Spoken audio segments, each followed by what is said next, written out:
Alright, here we are, the next Nostalgia Critic video for me to react to that also has something else to do with Garfield. Yes, so that's right, you read the title, the Nostalgia Critic's review of Garfield and Friends. Yes, so as I talked and mentioned about Garfield and Friends in my last reaction video, yeah, Garfield and Friends, I got a DVD copy of it. I think, yeah, it was from one of the later seasons of Garfield and Friends. And when, you know, like, best way to put at it, and best example, because the intro, where this time it was, like, upbeat and just, like, you know, come on in, come to the place where fun never ends. That during that period of Garfield and Friends, you know, in the later seasons.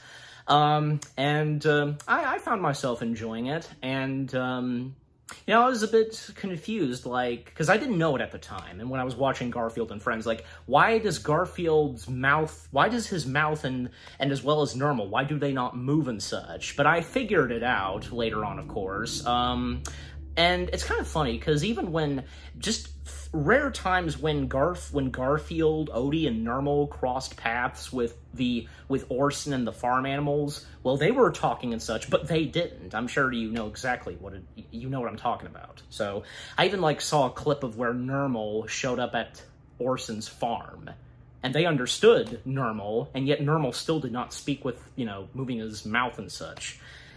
And not to mention, because Normal, at that time, during Garfield and Friends, was voiced by a woman. So, yeah. Anyways, so, yeah, and the late legendary Lorenzo Music, who was one of the first voice actors to voice Garfield, what he brought to the voice performance of Garfield, just so memorable. And now that we have, like, say, Frank Welker, and also, you know, Chris Pratt, so, anyways, and they do really good. I mean, especially Frank Welker. Frank Welker being, yeah, the current voice of this lasagna-loving cat. Lasagna-loving, eating cat. I know there's a specific way to say it, but you know, so.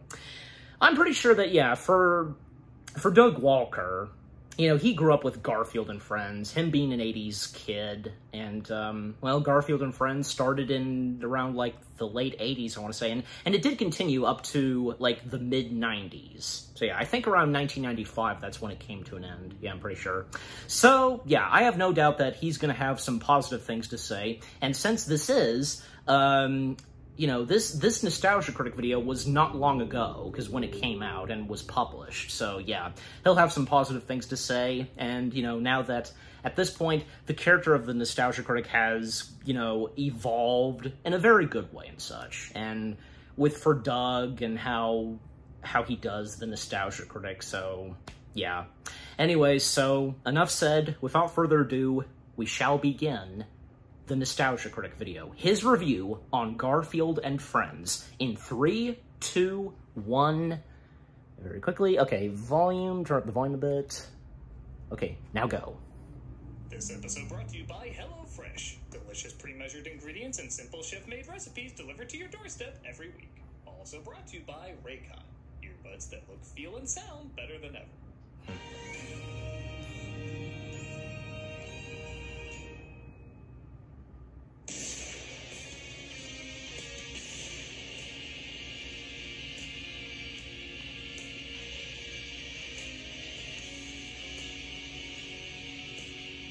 I do wonder, because, like, what he's gonna say about, you know, Orson's farm. Hopefully nothing too negative, so. I mean, you know, Orson's farm, those segments, they weren't that popular, but I'm sure, like, it has its fans, and some found to enjoy them on Garfield and Friends. Hello, I'm the Nostalgia guy, remember? So you don't have to. Let me ask you something. Can a character be too big to fail? If Mickey Mouse is in something bad, people are still gonna buy its products. If Snoopy is in 2 things that are bad, people are still gonna love it. If Superman goes down the route Superman went, there's still gonna be a fan base. Yeah. These are characters that are so popular, they don't need everything to be a success, because people look at them and will always see something they connect with in a positive way. Exactly. And when you think about it, there aren't a ton of characters like that. I mean ones that could last over 100 years in new stories, and they don't need to be good to still sell merchandise. With that said, is Garfield one of those characters?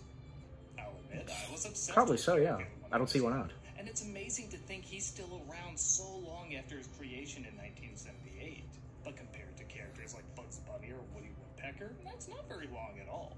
Yet I feel like he's cemented himself in this too-big-to-fail role.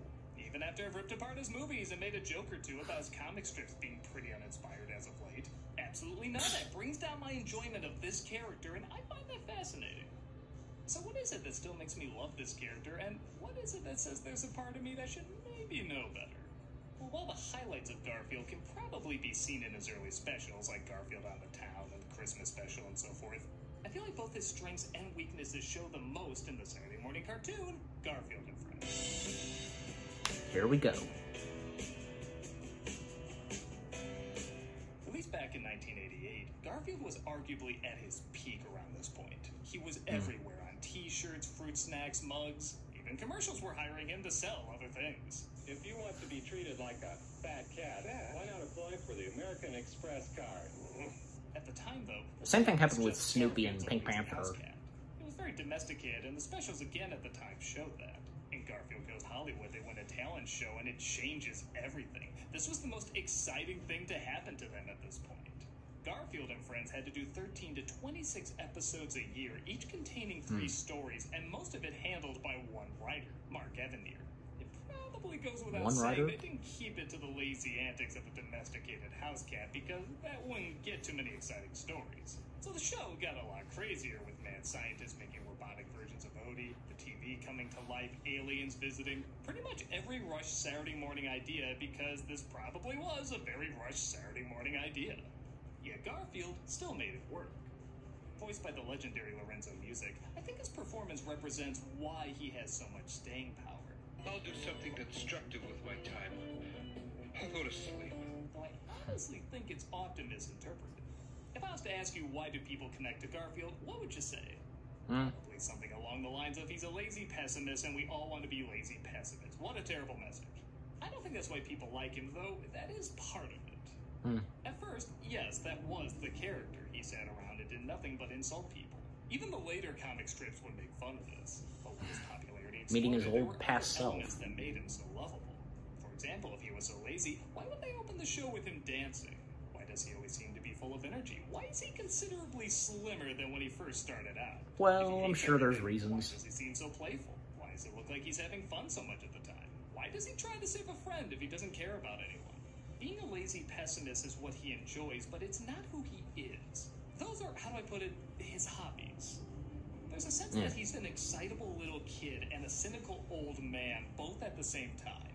Which, after owning cats of my own, I can assure you, is pretty on point. The two opposites complement I mean, for any because cat. he ironically works hard to be lazy and pessimistic.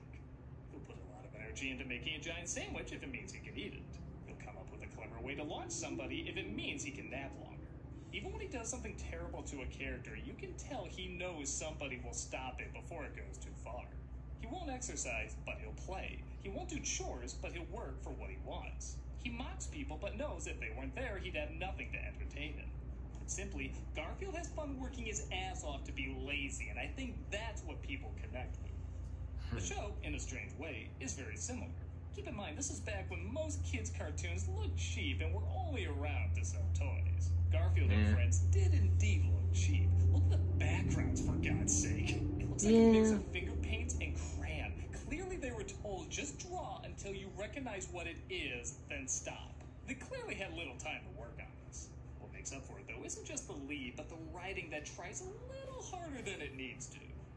Make no mistake, this is not phenomenal writing, but it does put in a little extra work, even though, because of the character's popularity, it wasn't necessary. Even when their stories about robots and monsters throw a lot of fourth wall jokes, they make it clear you're not supposed to be that invested. I actually feel like they subtly mock themselves and what a shoestring budget they have all the time. In one episode, there's a movie they can't escape because it's everywhere, almost like how Garfield was everywhere. They show how fast they just wanted to get this movie out, though, by them literally working their title to be most of the dialogue. Even the sequel number it is. Kung fu creatures on the It's nice how they acknowledge that they're everywhere, and at times when they don't get something right, you know what I mean? There's another episode where a guy guy keeps scamming John by trying to... Yes, I remember this episode. Most kid shows at the time would have this guy mess up John's name once and keep repeating it. But they have was there more than just one with this guy? every single time. Because one time he took their house, and then Garfield pretended to be a ghost to scare him away. Again, it's not much, but it's appreciated when you saw the writing on other kid shows. The final time he shows up, Garfield The old presents My the Little possibility Pony. this could be a financial issue. Pardon me, you need a mechanic? Either that's the same guy or our budget for new actors is in a lot of trouble. There is literally an episode where they say a lot of people have pointed out the mistakes on the show. Several of you have written in lately to say that you spotted mistakes on this show.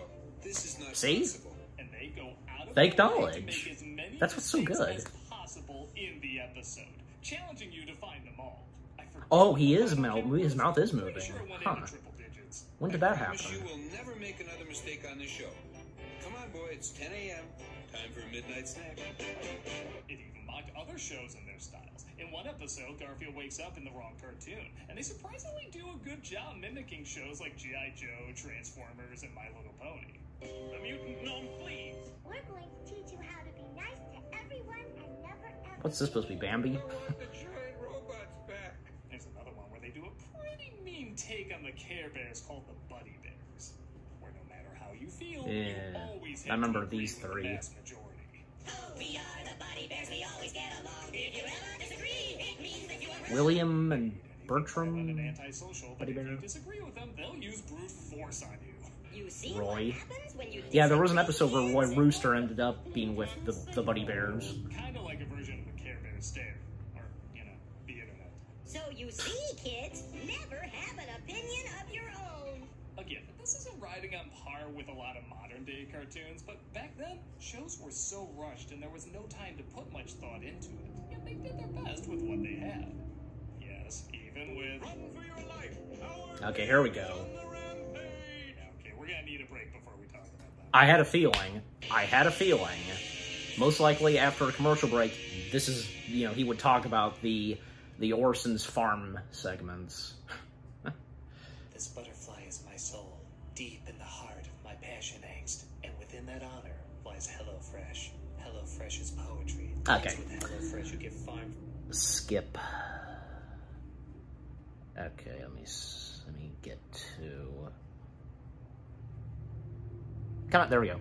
Okay, so timeout, because with what he's said about, you know, so far into Garfield and Friends. Yeah, like, most notably, because how, you know, Garfield and Friends, like, they at times acknowledging when they sometimes don't get things right, and when, you know, the fans and viewers, they point it out. And when they, yeah, as Doug talked about, you know, they did an episode where they acknowledged that. That's what's so good. I love it. And I didn't notice that, because what I said earlier, and wouldn't you know it, because he showed a clip of it where apparently somewhere in Garfield and Friends, he did talk, like his mouth moving. When did that happen? I mean, I was not aware of that. I'll have to look into that. Also, I also like to acknowledge, like, I think, yeah, in the early days of Garfield and Friends, maybe even before it started, like, some of the earliest cartoons of Garfield, and when Lorenzo Music, he was voicing Garfield, there's a clip of it on YouTube where Garfield at one point protected John, as well as Odie, from... like a mountain lion, whatever, you know, it was black, it had black fur when they were camping. I'm sure you know what I'm talking about. I thought I'd mention that. Yeah, and I had a feeling, and I called it, because, like, I had a feeling, because probably after a commercial break, this is, you know, Doug would then go into talking about the Orson's farm segments. And from what I can tell so far, he may have some negative things to say, but I'm sure he'll have some positive things to say, but I'll find out as I am about to continue the video. All right, so here we go. Time in. Hope to see you there.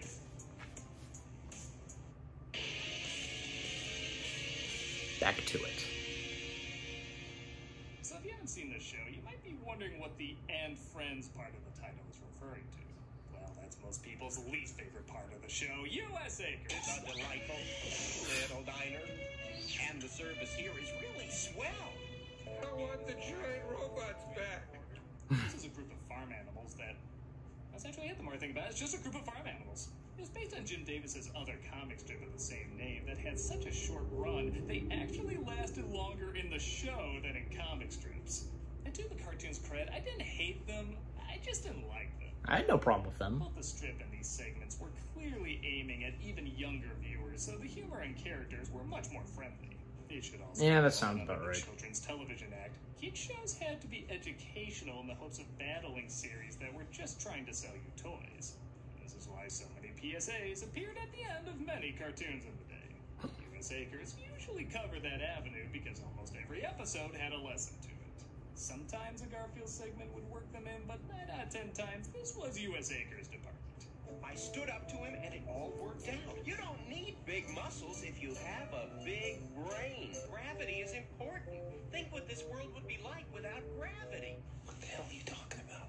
The main character, Orson, was always big into reading books. That right there is pretty easy. Remember to read. Boom, done. You know Orson, he can't put a book away without reading it first. He'll never get it put away. Other episodes involve the importance of friendship, not being afraid, using your imagination. You know the drill.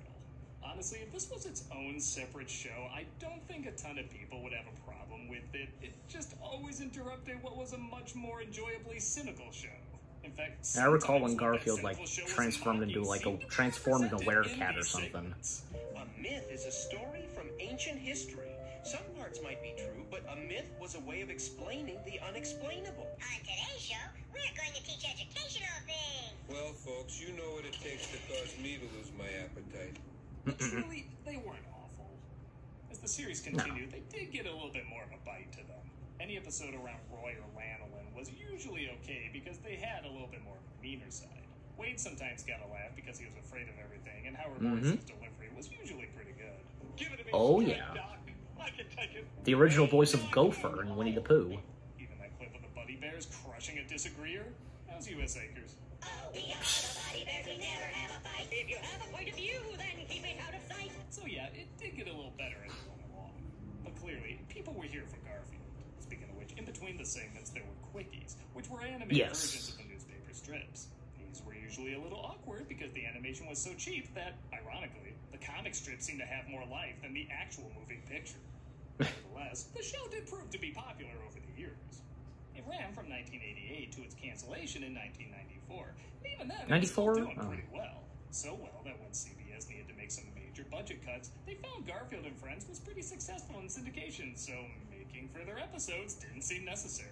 The show was taken off the air, and maybe just in time, as I guess the writers just discovered rap, and let's just say it went as well as you would expect. Oh, how I want to Yes, I heard when I this. get covered with doggy slobber. Just last night I was having a snack and this guy comes in with a sack full of food. He said it was really great.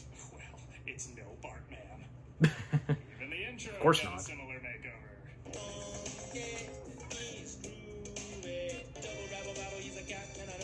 It's good the show points out they know he's a cat for a second. I thought they just did that for a rhyme.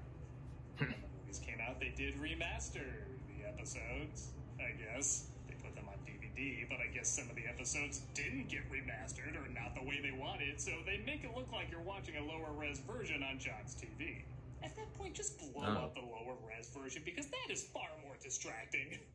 They also use Flash animation to redo the opening that I guess knowing Flash could look worse, but like I've said in the past, 2D only looks good when the movement is done through a new drawing. Not taking one drawing and moving it around with a computer, which you can tell they did a lot for in this intro. Still, I'm glad not only that there was enough of a following to do a release, but that they also start running them on YouTube. I've only seen a little bit of the other shows made around Garfield, and for me personally, I think the 3D animation's a big mistake. These characters were clearly designed for 2D, and they just look like poorly rendered dead puppets being moved around. Garfield was, still is a comic strip, and I think should be represented in that style. It just doesn't look right in 3D. Or at the very least, cheap 3D. With that said, Frank Welker is an amazing replacement for Lorenzo Music, and it still has that playful cynicism that sells as many products as Garfield does. Well, I guess it's fine for what it is. Garfield and Friends really was the pinnacle of that huge Garfield craze. It represented both what worked and what didn't work about him, and sometimes how they were one and the same. There was a cheapness to him, a hamminess to him, a sense of humor that thought of adults but never pushed the envelope in any way. On the other hand, that's kind of what's charming about it. It didn't rock the boat, it just wanted to entertain people with the little it had, and even with its corniness, there was still a passion to it. Compare this to, say, the Garfield movies. These looked a lot more expensive, yet it never felt like it had a soul. Saying dated pop cultural references like got milk and dropping product placements every 2 seconds seemed more like something this show would mock. Yeah. The movies made a lot of money, though. It made a lot of money giving what looked like rightfully so mocking it. Of what made the character beloved. Funny. Garfield was, and arguably is, popular enough where you don't need to put in effort. But this show did. Was it a ton? I'm not sure. Given the limitations they had, maybe. But either way, it was enough. On its own cheap and rushed conditions, it acquits itself, while staying true to what the character is and getting some laughs along the way. I guess it's weird to talk so long about a show that's decades old that didn't really change anything, but as someone who does have a soft spot for this character, I appreciate that there's still some things that hold up about it. I don't know, maybe because I've been around for a while, I'm becoming fascinated by other characters that have been around for a while. It's neat seeing how people will go from loving to hating and all the various transformations it'll go through. I don't think in the 80s people will have gotten into or even understood Garfield without Garfield. But that blew up so much years later that Jim Davis even allowed an official release of it. He was in on the joke. Even a lot of the fan art around Garfield has become so deranged and so bizarre, and I think a lot of that is not just how memorable the character is, but what an impact his longevity has had. Whether you does lasagna count, I'm pretty sure? I guess looking back, this character still leaves a big impact on me, despite him being an unapologetic money-making icon, or maybe even because he's an unapologetic money-making icon. In a strange way, that kind of seems on brand for him. And that's probably why this show, I feel, represents him best, because it is so on brand. It's corny, it's cheap, it's familiar, it's just clever enough to be around for what feels like forever, and depending on where you are in life, annoyed or comforted by that. Eat and be lazy, kids, and someday you'll have your own show too. I'm a nostalgia critic guy, remember? So you don't have to. See you next time, Doug. And well said on Garfield and Friends. We are the Buddy Bears, we always get along. Ended off with that. What's up, everybody? All right. Our cameos for charity? And the charity shout-out, as always. Okay, so that was the Nostalgia Critic's review of Garfield and Friends, and yeah, I actually will applaud for that. Pretty well said on Garfield and Friends. And I should have seen it coming, like, you know, on the Acres farm. Yeah, you know, because the Acres is in there. Orson's Farm, best way to put it. I'm pretty sure, yeah, that's what it was called, is also Orson's Farm. Like I said, I mean, Orson's Farm, those segments, I mean, I had no problem with the characters. I found them quite funny. From, say, Wade, Roy Rooster, the two little chicks, and the one who's still in the egg. Landla was funny, too. Yeah, even Doug acknowledging that, like, from not just Roy, but Landla was funny, too. I'm pretty sure, yeah, I am saying her name right, yeah. Yeah, and with Garfield itself, like, you know, with the Quickies, yeah, they were funny, too. And, yeah, I do remember the rap song, and, you know, that's called being a cat. God. You know, there were some pretty good episodes of Garfield and Friends that I've watched, and when I owned a DVD copy of it, like there was one where, in the refrigerator, the creature that lived in the refrigerator next to the ketchup and the coleslaw, if you know that one. And there was one where a live dummy, you know, invaded their house. And that dummy was voiced by the late legendary Paul Winchell. And very fitting, because, well, Paul Winchell, he was a ventriloquist. And of course, Paul Winchell would probably be best known on the side of voice acting. Tigger, Dick Dastardly, Gargamel, the list goes on. Yeah, a bunch of other episodes that I can sit down and talk about for a little while, but I'm not gonna keep this reaction video going. like I said, it's nice to see that Garfield and Friends, you know, they pay knowledge and they respond to, you know, when at times they don't do something, when they do something funny that's not funny, and if they just, you know, and what Doug said, best said by Doug, yeah. Couldn't have said it better myself. And couldn't have said it better myself with what Doug had to say about Garfield and Friends altogether, because, you know, Garfield and Friends, it left a huge impact, I have no doubt about that, and, yeah. It's just, it was a pretty good, I have no doubt that, you know, it was a pretty good cartoon show from the late 80s and early 90s, and, yeah, I could have sworn, because, I mean, 1994, really? Because I could have sworn I checked on its IMDb page, it came to an end in 95. Maybe it was 94, I'll have to go back and look, but, yeah.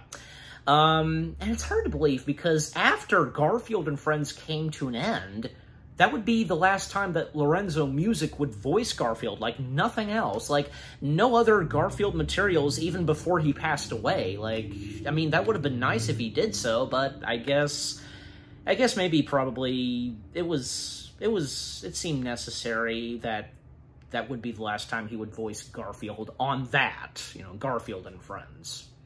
But, yeah, so again, I could go on talking about, you know, other things about, you know, what Doug had to say about Garfield and Friends, and me as well, what I would have to say about Garfield and Friends. But I think, you know, all has been established, and besides, you know, I got to get to work on this reaction video and get it out on time. So, anyways, so yeah, overall, the Nostalgia Critic's review of Garfield and Friends, pretty good, pretty good. Well said on what he had to say on the show, from, you know, the Garfield episodes to the Orson's Farm segments, the quickies, everything. Just, yeah, pretty well said, and a pretty good review.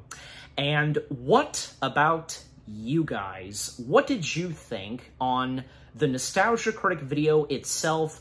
What Doug, aka the Nostalgia Critic, had to say on Garfield and Friends? Any of you that grew up watching Garfield and Friends, owning, like, the VHSs, DVDs, and, you know, if it's one of your favorite Garfield materials. And with what I've had to say on the video itself, and with my reaction, and yeah, what did you think of my reaction? Leave comments and give this reaction video a like, as always. And so, with all that being said, thank you very much for watching. I hope you guys enjoyed my reaction to the Nostalgia Critic video of his review on Garfield and Friends. More reaction videos are on the way. They're going to be awesome. Keep looking forward, and I'll see you guys in the next video / reaction. Take care, and peace out. Mondays.